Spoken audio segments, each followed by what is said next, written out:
Hi, I'm Ron Sprunberg, co-founder and CEO of Hi Mama. Welcome to our podcast about all things early childhood education.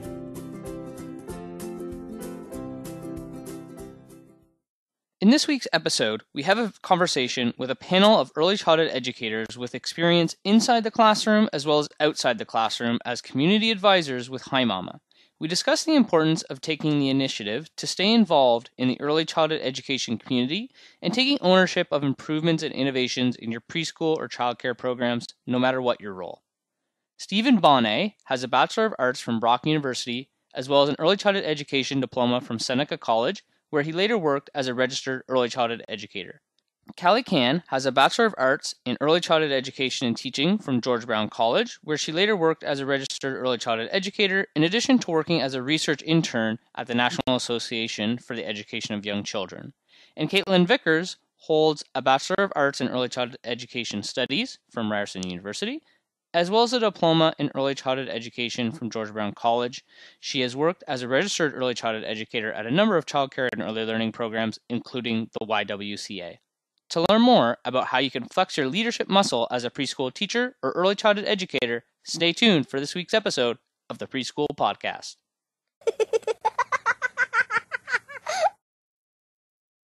Welcome, everybody, to this week's episode of the Preschool Podcast.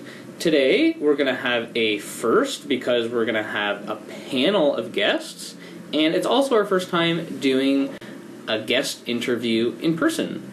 And it's also our first time having an interview with people on the Hi Mama team. So a lot of firsts today.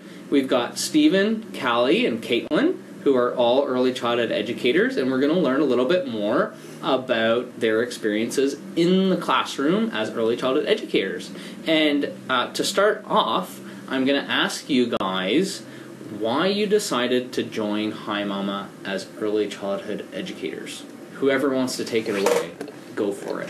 I can start. So in school, I was exposed to the many issues surrounding the ECE sector. A big part of it was around modernizing ECE, and we needed to acknowledge the fact that there is a gap between theory, policies, and practices. So I was working at a center that just started using Hi Mama, and I fell in love, and I can see how this tool can really move the sector forward in terms of parent communication and engagement. So we see that families today are so different from families, even 5-10 years ago. They want to be more involved, and they want detailed information of their child's day. Not all centers are practicing that, and getting on families' level of communication using Hi Mama is a way to bridge that communication gap. It was pretty eye-opening for me to realize that, and I wanted to be part of this movement and this change. That's why I'm here at Hi Mama as a community advisor, and I love sharing my ECE experiences with directors, with teachers, and also making that change, who are ready to make that change. Cool. Thanks, Callie. What about you, Caitlin? Well, in my experience, once I left school and jumped right into the field of education, I was working with some more outdated processes, but really the traditional method of communicating with families. And in doing so, I developed a very strong interest in trying to fix that process and really just find ways that fit better for myself. So I started experimenting on my own with different tools and different ways to bridge that gap and to make those communications easier and more efficient. So I started playing around with some apps myself and exploring different tools, and I came across Hi Mama and really did fall in love as well, and was really excited about that idea and being a part of that movement. So that's what led me here. Cool. And what did you think was broken with the existing process? There wasn't much of a connection, is what I found. Is we had these policies and these requirements to communicate a certain way, but it wasn't really leading to a true communication. It was communication that stopped once it was written on paper, and it wasn't going anywhere, and it wasn't expanding on anything and leading to real conversations. So is this kind of like communicating and documenting just for the sake of doing it, like you had to do it? Honestly, yeah. That is what I felt very strongly. So I was very passionate about improving that and making that a real conversation that happened between the school and the parents. Awesome. Okay. And what about you, Stephen? Well, first time I saw it, it was absolutely kind of something that I was kind of dreaming about even 2 years ago. I had a conversation with some of my colleagues in the child care center about how fantastic would it be to be able to like have some sort of platform where you can input all the necessary information, but then also go beyond that and document all the learning in a way that you can, in a very easy, practical way, be able to show parents, not just from maybe printing it out or showing them on the digital camera that you typically use, hopefully nowadays in most centers, but be able to show them there or even send it to them in real time. So yeah, that's kind of how I came across it, and I believe in it. It's a fantastic thing, and I believe that this is a future that it should move towards. Cool. So really trying to get childcare centers moving forward into more innovative tools and technologies in their childcare programs. Absolutely, Ron. Awesome. And let's now dive into your guys' experiences as early childhood educators in the classroom working with children. And let's start off with what you guys really enjoyed most about doing that. I love being around the kiddos, and I still miss it every single day. Babies can do so many awesome things, and preschoolers just say, the funniest things. But what I loved most is being a part of that shift, a part of that navigation process, and it's really exciting time, and it's really exciting for me as well. What's one of the funniest things you guys heard a preschooler say? This preschooler boy came up to me with a rock, and he's like, "Look, it's a breakable rock," and it was actually bird poop. Nice. I'm sure there's lots of good stories. Yeah, that was my favorite. What about you guys, Caitlin, Stephen? What was really the most enjoyable part for you guys? And I'm sure the kiddos was always top of the list. But definitely. My favorite part was really coming down to building the relationships not only with the children, but with the families. To be able to walk into a room and have 10 children run to you to give you a hug and say hello is honestly one of the greatest feelings. So building that repertoire with these children and being able to communicate that back to the families was something that I really loved, and I still stay in contact with the families I worked with 6 months ago as well. But also being able to really just further their learning and try different things and watch them grow from when they are infants and moving through to preschoolers. You're seeing a huge change and huge growth in their lives as well. Yeah, so for on my part, it was more like, spending time with them in different contexts. So being inside, you have opportunities for them to develop, and then a big promotion, I think, even now, and a lot of it is the outdoor, being outdoors. So a lot of that was just going outside and exposing them. It was very funny that there was certain children that would be all about touching everything and looking at the ants and the insects and everything around them, and others were very much hesitant, but that eventually changed, and seeing that progress and being able to make a change in their life, I think that was a huge motivator there. So, like, if one child saw another child picking up bird poo, then they might want to do that too. Well, if it's a breakable rock, then sure, but if you explain to them, but yeah. Okay, cool. So it sounds like a big theme is clearly, being able to work with the children directly and seeing the impact of your work, and that's really neat, I guess, right? Because you get to see them grow over time, which I can imagine is quite a phenomenal feeling. But on the flip side, what about challenges? They say it takes a village to raise a child, and they are right. The biggest challenge for me was developing those relationships and that partnership with families, and develop that partnership with educators, other educators as well, and make sure that everyone's on the same page to make sure their success in terms of development and skill. So much communication is needed, but every ECE knows that how busy the days can get, and we often overlook those developmental aspects, because the days and the transitions and all of the things you need to get done gets in the way. So if there's not good communication between the educators and the parents about what's happening, how does that impact your work? The developmental aspect is so important, and it requires that communication. And without that, ECEs are merely people who take care of the kids. We want to provide experiences that help support them, and that requires that partnership with families and with other educators. And without that, you don't get successful, you don't create successful experiences for the kids and for every individual. How about you, Caitlin? Well, there are the typical challenges that I'm sure many people can relate to in terms of restrictions in time, and just the fact that everyone is balancing 1,000 things in one day.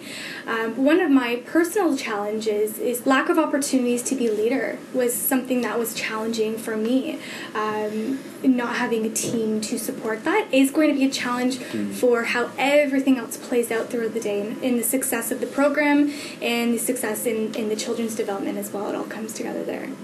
And why do you think that is? Why do you think lots of times there's a lack of opportunity to be a leader or even show your leadership potential? I think maybe not awareness of what opportunities come from that from that movement would be a big hesitation.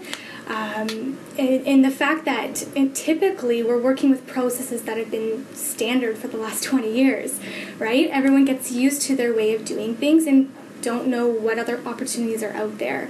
So that's one big thing that I think would be that challenge in doing that. What about you, Stephen?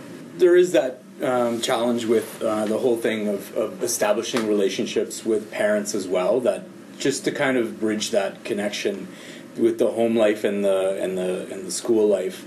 But yeah, there is that other aspect where you're creating relationships with other ECEs and with the administrator, and also the policies in place, and all this ties back into, like what is the ultimate goal at the end of the day. And sometimes that gets lost in the mix. That, you're asking yourself, okay, why are we here? What are we doing? We're doing this for the kids, right? So then wouldn't we want to extend them, only the best that we can do and the best of ourselves? And it's the same thing for the parents, because the whole idea is to be able to support the parents.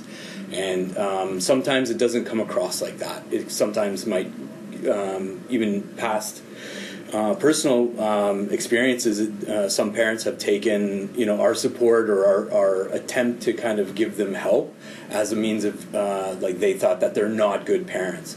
But it's not about that. It's about just trying to support them from the other end.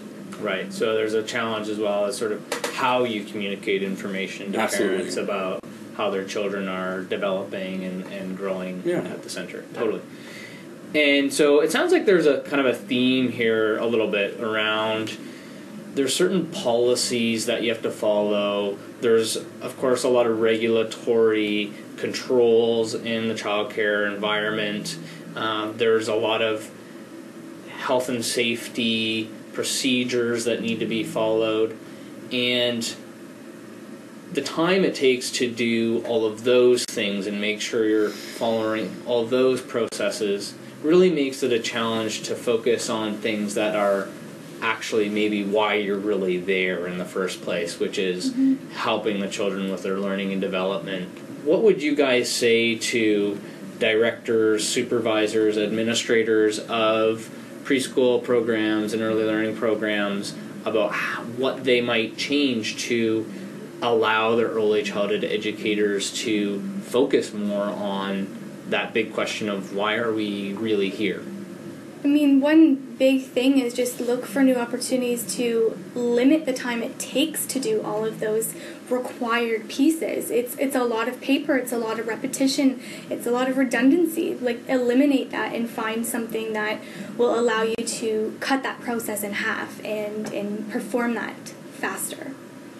And I think another great opportunity, too, just to chime in here, is to give your early childhood educators the opportunity to show their leadership potential and allow them to lead those kind of projects, to say, hey, Caitlin, Callie, or Steven, we have this problem of it's taking us too long to do this documentation, for example. Can you do a project to figure out how we can improve on that and make that more efficient? And what do you guys think, Callie and Steven? Do you have any thoughts about that? Yeah, you're completely right. ECEs also need to advocate for what they need, and not to be afraid to push that, and to go outside the box and see what's going on outside the center, because in the center they might have been doing things the same way for 20 years. And don't be afraid to go out and see what sort of tools are needed, are out there, and directors, see what are needed by your staff. Provide them with the tools for success, so for them to save time, for them to be able to connect with parents, build those partnerships. Very good point. And this podcast is meant for leadership in early childhood education. And that's another great example of, if you're an ECE in the classroom, you can also take the opportunity to go to your director and say, hey, I think there's an opportunity here, or hey, maybe we should try something a bit differently, and to push and challenge directors and administrators to do things differently, because really you're the one that's in the classroom, and the director might not even know that you're having challenges with certain things if you're not having that conversation with them. So that's a very good point too. Does anybody have any other thoughts about that? Mindset. I'd say that's a big key there is a lot of just changing your mindset, looking at it as how you can all contribute to make a better center, a better child, because at the end of the day they're not always going to stay 2 years old. The children are going to grow up and they're going to be adults, and what kind of things are you instilling in them? And I think a big thing from my personal experience, and a lot of from the teachings and philosophies that are big now, is that you're modeling what you want to see. So focusing on the positive, promoting and celebrating successes, looking at your challenges as not something that to hold you back, but how can you build on it? Who can come and help you build on that? And that's same thing with the overall, even just the outlook of what early childhood was in the past and what it is now. It's moving from something that, where the family was a single income and now it's a double income. Both parents are, used to work, they're now working. Now, how do you, keep them in the loop? How do you kind of make it important for them to still be a part of their child's life? Yeah, that's an interesting point. So I think what you're saying is, as an early childhood educator, you should be acting in a way that you're like a model for the way you'd love to see the children interact with each other and behave. Absolutely. So it's not just teaching and showing, it's your own actions, because that's what as young children are going to respond and act in ways similar to the adults around them. Absolutely. I'm sure. Cool. Very much. Now, what about other early childhood educators that are in the classroom? What advice would you provide to them based on your experience as an early childhood educator, and then maybe also your experiences speaking with many educators and directors in your role as a community advisor at Hi Mama? I would say one big thing that we will even work with the children on is the fact that you're constantly learning. So don't forget that that's your role as well, to always learn about new opportunities and to try things out. I mean, I'm a big advocate for trial and error, which is a lot of what we do when we're, say, doing science activities or experiments with the children. Is you're experimenting. So find what fits best for you, and don't be afraid to give it a try and to find something that will, in the end, help you and support you in your role and make your lives easier and make those connections greater and stronger with everyone else. Very good point. What do others think? Yeah, be a leader. If this is for other ECs, be a leader. Be do what you love and love what you do. Take it to as far as you think that this is something that you want to do, but don't accept the status quo. Children children are the same way. They don't have those boundaries. Why are we setting ourselves boundaries? So once again, it goes back to that whole thing about modeling and what are you showing as a ECE, as a teacher, you know?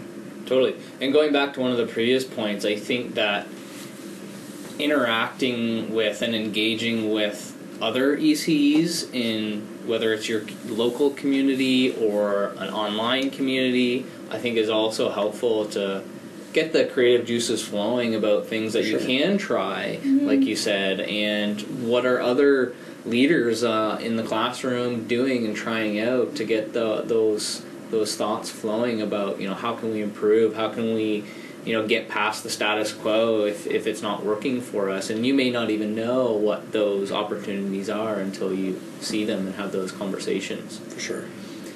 And how do you guys stay up to date with what's happening in the early childhood community? Do you go to certain websites or read certain articles? I stay in touch with my former colleagues, and also Facebook is a fantastic tool to get information updates. Is there certain groups that you're a part of on Facebook? York Region Collaborative, so Diane Cashin posts updates, and I get that on my Facebook feed, and then also Hi Mama, of course, get that newsletter, and there's another place called Think and Ed, and they're more up in Thornhill, Richmond Hill, and they're a group that they set up the whole kind of a pop-up shop and an experimental space to use loose parts. And so once again, it's newsletters, staying in touch, talking to people. Lots of local resources with tons. Consultants, professors that are in the space. Yeah, cool. Okay. How about you guys, Callie, Caitlin? Do you guys go to any specific places? Well, just to expand on that, I mean, you find what fits best for you and what makes you comfortable. If you want to listen to something, listen to a podcast. If you want to read something, read an article or read something that your other coworkers have shared. But it also goes down to reaching out to your local university or college and seeing if they are hosting any workshops as well. Like those going in person is another great way to continue that conversation and learn from other members in the community as well. Yeah, just to expand on that a little bit more, social media is a great tool to stay in touch. Twitter, Facebook, join the groups that you're interested in and that fits your sort of philosophy or vision as a early childhood educator, and be able to subscribe to those newsletters and those articles. You'll get a lot out of that just by, you know, reading what gets sent to you to your email. And what would you say to an early childhood educator who said to you, well, this all sounds great, but you know what, like, we just have these processes in place and we've been doing it for 20 years. I don't think we're ever going to change it. It works just fine. So I don't really see the benefit of getting more involved in the early childhood education community. I'm busy enough as it is in my job to go and read more and do more in my job. What would you say to them? One word that stood out to me was, it works just fine. Like, works just fine. Are you happy with it? Does it excite you? Does it bring forward those more communications and more opportunities? If it works just fine, it probably isn't the best fit for you guys. There's more room to expand on that and try new things and discover new opportunities. Yeah, I think that's the first time we've actually heard that word happy. You know, are you happy doing what you're doing? And if you're not, then I think you kind of need to take a step back and think about why that is and explore opportunities to figure it out, I guess. Really. It's taking ownership. That's I think what comes to mind with to answer your question. It's really just if you're putting all these excuses forward, you're basically giving everything else around you ownership of these circumstances, and you're just a victim. And that's I don't know. As a leader, that's unacceptable. Yeah, you can kind of take control of your own destiny. Absolutely. Yeah, absolutely. Yeah, good point. Cool. Well, thanks so much, guys. Stephen, Callie, Caitlin, great having you on the show, and join us next week. Thank you. Thank you. What's your name? Michaela. How are you? Hi. You having fun playing? Yes. It's a nice day, isn't it? Yes. Yes. What's your favorite thing to play out here? Swings, monsters. You like to play monsters? Do you like the swings? Okay, what else you like to do? Play my Dora bike. Oh, with your Dora bike? Oh, okay. Do you ride fast? Yep. Yep. Okay. Well, have fun here. All right.